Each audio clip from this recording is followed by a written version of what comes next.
power of soul sits in a chair amongst the bush.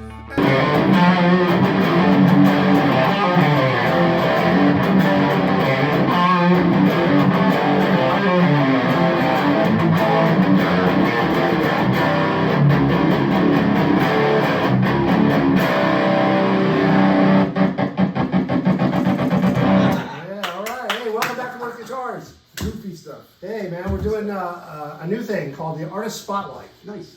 And this is our first Artist Spotlight. It is. And it's pretty fitting it is. that it's this guy. It is. Absolutely. This guy right here. Thank you, Pam. And we got his bandmate coming in very soon also. But this is Chris Johnson. Let me take a breath. This is Chris Johnson. A wicked stepchild. If you're old like me, a wicked stepchild. Yeah. old school stuff. A lot of years. Back in the day. Chris plays for a band called 710 Oil, and he plays quite a number of our guitars. And we have 5 at home. 5 work guitars at his we house. have the first work acoustic at home. Yes, first classical. Yeah, yes. Man. So they are at reach. Yeah, they're in every room. And so when we did the single Cutaway, we wanted to get Chris in, but he had been doing something. So we're doing this Artist Spotlight too to start just talking to some of the guys who play our guitars and to get an idea of where their head is in music and what got them started and that type of thing. So we got a few questions to ask him. And so my first question would be, what was the thing that got you into, what was the thing that said to you, I want to be a musician? Was it like a band or a concert or a first album you heard? Or? Believe it or not, I was little, and when I saw Michael Jackson do Thriller, that was it. I said, I want to do that. My mom has pictures of me dressed up. I went as Michael Jackson. I painted my face black and went as Michael Jackson. Right? I did it all. I went as Michael Jackson for 2 years for Halloween. I had the Thriller outfit. Nice. I would wear it to school. Nice. So that's the thing that fired you into being a musician. Was Thriller. We're gonna do a moonwalk off it. Yes. Yeah. See who's got it. Weaver's gonna win, but we're gonna moonwalk my life. It was Thriller. As you know, I've always been into monsters and stuff like that, and I was into Frankenstein and all that at that age as well, and seeing that and hearing Vincent talk in the song and laugh in the song, it took me, because I watched those movies and I was able to tie them together, even though I was young. That's wild. I was able to do that, but so that's what got me into music. When did you get your first guitar? I got a classical guitar at 10. I was 10. 10 years old. And I started really playing it at 12. Right. At 12. You just kind of hung out for a while in your room. It sat there. Looking at you. Yeah, it sat there. I fiddled with it a little bit here and there, but I don't think I wasn't there yet. Right. I wasn't there yet. I was still dirt bike riding. It was still getting into your head. Yeah. I hadn't found, Skid quite Row the love for it. Yeah. Well, so while we're on the subject, not to take too much of your time, for you, quick, what started it? All of it. Paul Lim Halloween Special. Awesome. You. What started? I know why. Because it's the same reason I'm a guitar player. Not same show. Kiss. The first record I ever bought from Kiss, I looked at the picture and I was like, holy shit, I gotta do this. So anyway, think about that stuff. Leave something in the comments about one of the reasons you do it. How about you? Mine was Elton John. No kidding. Elton John concert. Wow. My first concert was Bobby Sherman, believe it or not. You remember that song? Julie, Julie, Julie, do you love me? No. We're talking ancient. I don't know. Back in the ancient times, there were dinosaurs in the parking lot. Well, my dad took me to, my first concert was Def Leppard Hysteria. Okay. No kidding. Great first show. Nice. And that solidified it. Yeah. That's so awesome. Elton John did that for me. Wow. Yeah. To this day, that's what made you want to be a rock star. Yeah. Right. To this day, they still, to me, are the best damn band on the planet. Yeah, they're pretty stupid awesome. good. They're pretty awesome.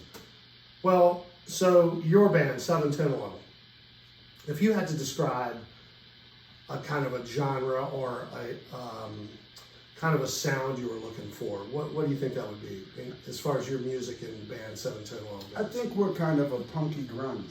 Punky grunge. I think we're kind of a punky grunge. We all grew up and were giant fans of glam rock. Okay. At practice, we play a lot of Kiss. We play a lot of Cinderella. Crew, stuff like No. that. No Crew. Firehouse. Okay. Like glam rock. Was Firehouse and glam rock? They were in the. So for those of you who may not know it, I have the fortunate history in this area to have known Chris for a long, long time. Back to on stage days, probably further back than that.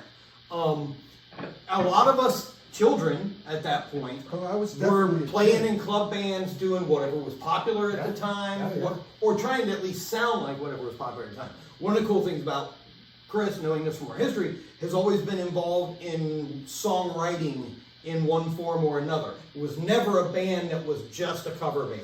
Right. Well, right. I never spent a lot of time.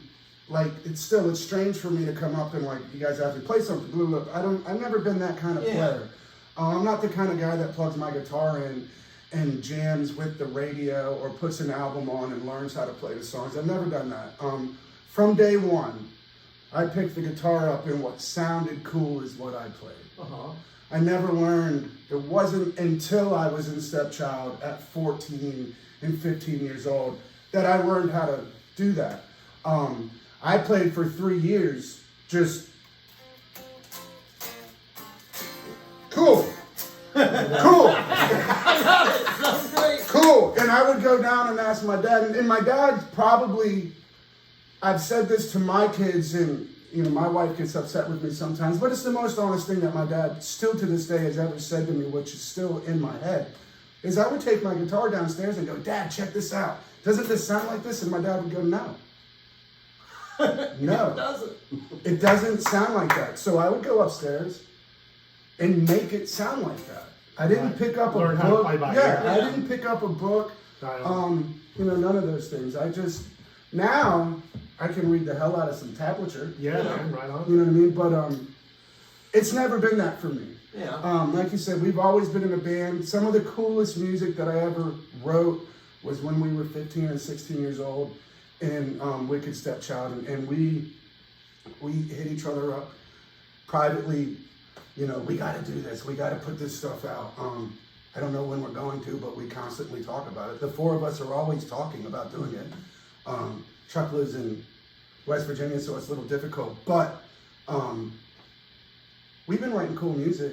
I've been part of writing cool music since then with those guys, and those guys went off. Lucky's fucking amazing. Oh yeah, incredible. Chuck is amazing. Kenny is a stupid drummer. I caught video of Chuck doing like a solo acoustic thing. Yeah. Did not know he even still played, you know. Yeah. He's It's really great. you know, to sit and I think the four of us were just lucky to have met each other at that age. We were from different areas of the city, you know, and for us to be able to meet, I mean, the chances, I got two kids now. One of them's 21 and one of them's 15. They both play guitar and they both want to be in a band, but they can't find a person that's as serious as they are. Right. And I don't know how on earth I found three other guys. You just got lucky. That's what I'm saying. At 15 years old, that wanted three to other run. talented guys. That's what I mean. Kids, All they were all good the, players. all the above, and all of us went off and did, you know. Kenny went off and played in a very lucrative cover band throughout all of Florida. Lucky's an extreme talent. Yeah. You know, He's a monster. We'll have him in here. You know, Lucky Riggs. Yes. And who knows what would have happened with Chuck? Yeah. Right? So second part of the question. This is probably more for me than you guys or even you guys. So as a writer, looking back on all those years as a songwriter and what you did with no preconceived anything about what you should be doing. If it's cool, we do it. And now these years later, still a writer, still creating, something that I run into that I'm asking if you run into is, I am so polluted by the industry, the world around me and everything, I find it a lot harder for me to just accept what is really cool and just let it be what it is. Yeah. How about you guys? Is that a thing for you, or you don't run into that? You still kind of No, hit it well- with the same eyes you did as a kid, which is great if you do. It's fun, it's cool. Yeah. If it sounds cool, I like it.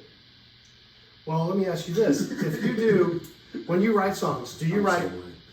When you write songs, do you write the words first or the music first? I do it in all kinds of different ways. Different ways. I have taken like the music of Andy Warhol. The reason why it's called the music of Andy Warhol is because I was in Germany and no English anywhere. I bought 5 magazines with me from America to read on the plane, and when I got there, lo and behold, it was the only thing I had for 9 weeks were these 5 magazines, and I read them 400 times. But at one point, one night, sober as shit, 3 weeks in, you know, in another country, you know, not just totally fucking sober. Hadn't been that sober in a long time. And I put these magazines out in front of me, and I just pulled phrases off of the magazines and stuck them into sentences and formed a story. And I felt like that's the type of shit that Andy Warhol did. He took Coca-Cola symbols or Madonna, whatever. And I felt I did the same thing. But I've also taken songs that, like, I took a Sia Soul song and changed all the lyrics to their music. Right. And then took those lyrics and wrote new music to it. Okay. I've done that to a different few That's pretty wild. songs. Yeah. It was just whatever you were inspired by. But one thing that I don't do is I don't write them on normal paper. What are you writing with? Whatever trash I can find. No shit. So my stuff are written on the back of receipts, they're written on pizza boxes, they're written on the corners of newspapers, on the corners of magazines. I will not write my lyrics Into a on book or anything like that. Paper.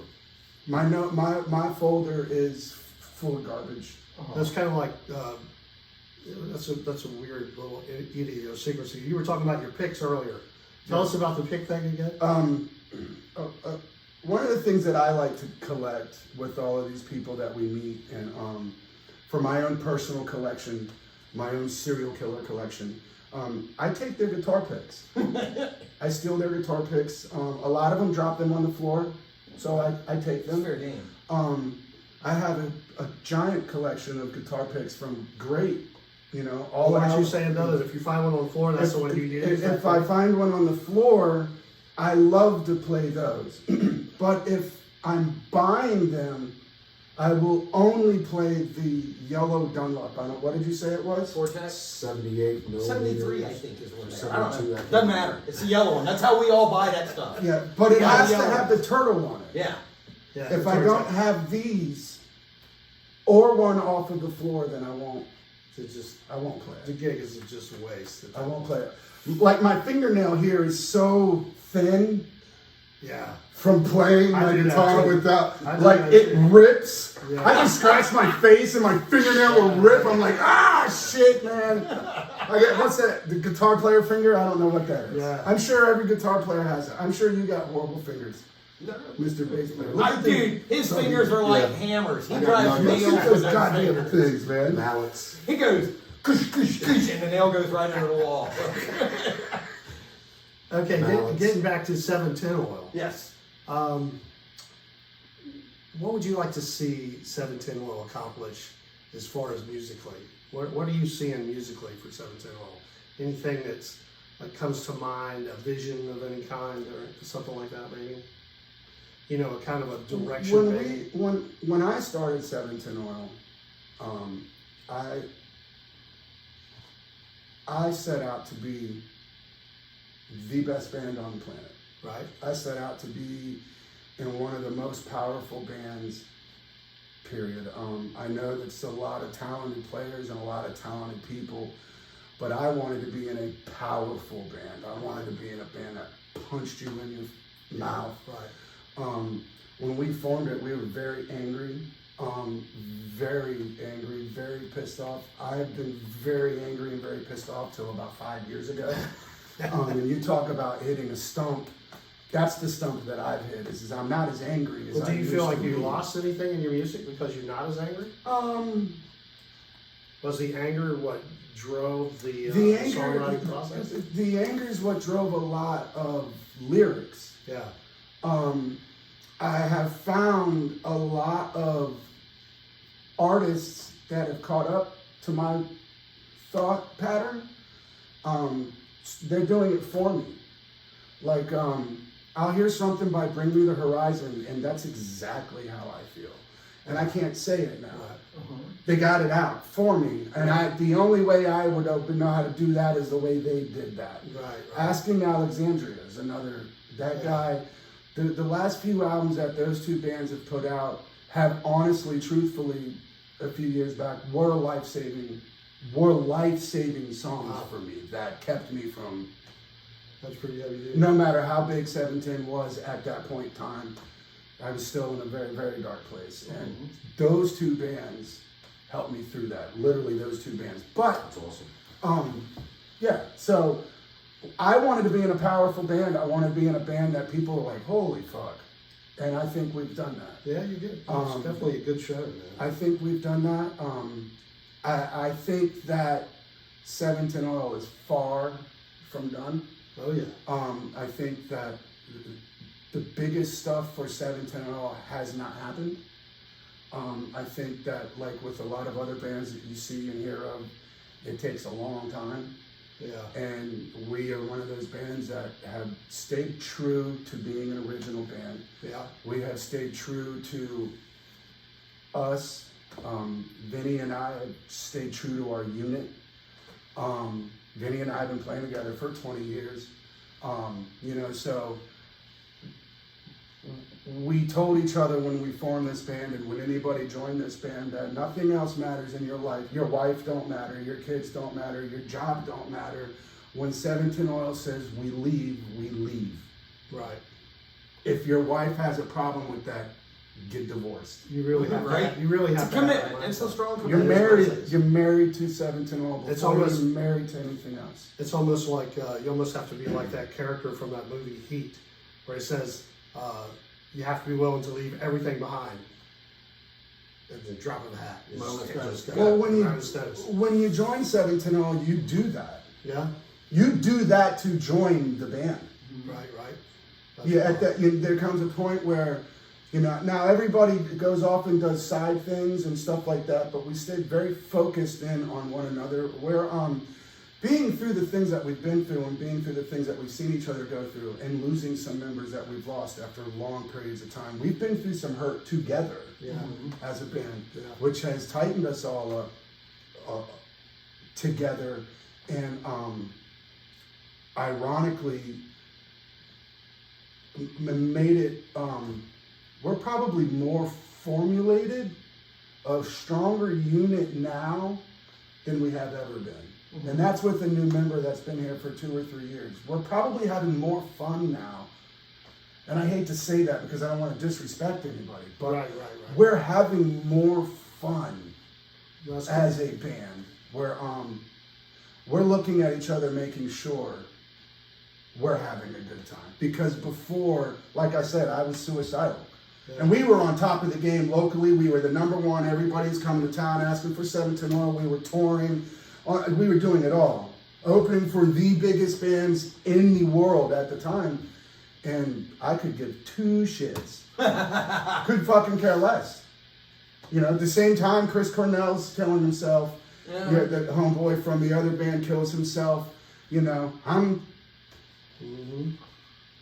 Kind of back to that with the writing thing. Do you find that there's a little bit of a balance now between the more depressed era of what you were doing and the more enlightened guy that you've become? I think, I'll be honest with Can you. you use them both? I think that years of playing those songs exercise the fucking demon, man. Right. If you ain't past it now, Because, you're not gonna at the end of the day, I never really give a shit what people think. If it's fucking cool and we like it, we're fucking putting it out, we're playing it.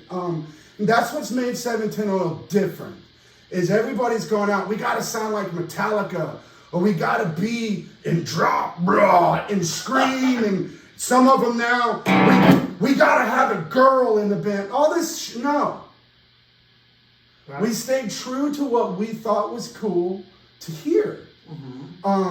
We play, you know, we wear all black. Everybody, my management now is still telling me now, you guys got to figure out what the fuck you're going to look like. This is what the fuck we look like.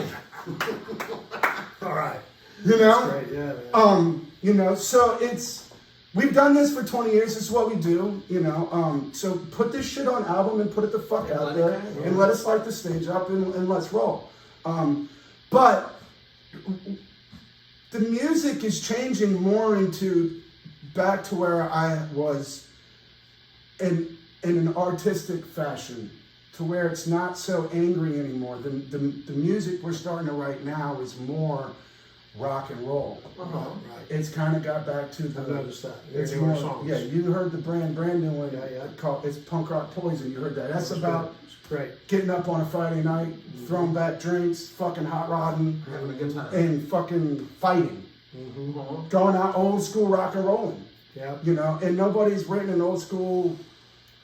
You know what I mean? So that's where you guys are headed. yeah. a We're little more rock and roll sound. well, we're Not definitely quite as headed. angry. Yeah, we're definitely doing that. You know, we are not. For a long time, we got so business oriented that we forgot to be a rock band. And that was some of the things that were quarreling inside of us in that lineup. Was some of us were just too fucking business oriented and forgot that it was a rock band. And sometimes you just tell people, man, fuck off, man. You spit in their face, you kick them in their fucking teeth. If you don't like what the fuck they're doing, you fucking tell them. You're a rock band. This shit is supposed to be fucking Corporate. It's not, and that's what people have forgotten. Rock and fucking roll, man. That's a great place to end it. It's a great place. I mean, Okay. it's like when the 90s came, everybody got corporate and everybody got nice and professional and forgot to tell people to fuck off. And that's what rock and roll is about. All right. So there you go. Fuck off. You know, I didn't mean to be so. But, Chris, We don't don't you really ever need that. but if you know 710, you know how we end our show, and it's with the song that makes people chant that. Yes. Because the whole thing is, this is rock and roll, man, and it's not supposed to sound good all the time. It's not supposed to be pretty all the time. It's not supposed to be sexy all the time. It's supposed to be dirty, ugly, stinky. You're supposed to be throwing up on the stage sometimes. It's rock and roll. Steve knows that. I do know that. I know that better than anybody. Sometimes I walk by Steve in the middle of a gig and I'm like, oh, I smell that rock and roll coming out. You can smell it. It's just He reeking. stinks like sweat and alcohol, cigarettes, You know, and guitars. I'm like, God, it's rock I and am a firm roll. believer that if you're not that friggin' ethereal about you don't care enough about it to be that guy. Yeah, You know, walk on stage beautiful, look like a rock star. But if you don't look like you have carried a pack through a desert by the end of that set, you didn't give them enough. Didn't give them enough. You know? Well, All right. I know I did because I had my neck rebuilt, I had my lower back rebuilt. You fuckers got it all. You got all of it. All right. Well, we're gonna end it right there, man. You know, keep it short so we don't chase you away. So I got three this or that's. That's all I have. Are you ready? You have to answer the questions. Whatever comes to your mind. This or that. Okay. All right. Kiss or Cheap Trick? Cheap Trick. Italian or Chinese? Italian. Ozzy or Dio? Dio. Boom. Boom. All right. I almost wanted to say Dora. The Explorer? You remember? No. Or a Pesh. Oh, forget it. Oh, yeah, dang, okay. All right, look, thanks for watching, everybody. We got that. Thanks for watching, everybody. Thanks for tuning in. We're going to do some more of these. This guy will definitely be back. We'll have him in here asking some questions, man. 710 oil. Check them Yeah, out. 710 oil. Be sure to look for 710 oil. I'll put some links in this thing somewhere on this video. If you have any questions for Chris, please be sure to throw them down in the comments if you have any questions for anything that has anything to do with Worth Guitars. This is what number is this, Chris? This is number 8, I think. Was built in 2018. This is number 8. This is my baby doll here. Chris's number 1 guitar. This is seen all of America, probably the only Worth guitar to do so. Yeah. But this is the baby. That's the brand new baby. This is so The cool. single But- cutaway. But more importantly, Thin line, if you single don't thin line. have one of these, they are smoking way better than any fucking Fender you'll find. And they're lighter and play better than any Gibson that I own. And I'm a Les Paul fanatic, so These are the two guitars. This one and this one have taken over. This one took over a long time ago, but they've kind of taken over my Les Pauls. So all my other guitars are getting very jealous. Right. So make sure you get a Worth guitar. I have more coming down the pipeline. Yes, he does. All right. That's beautiful. Thank you, brother. Thanks, everybody. We'll talk to you very soon. Peace. We love you. Worth guitar. All right. That's perfect.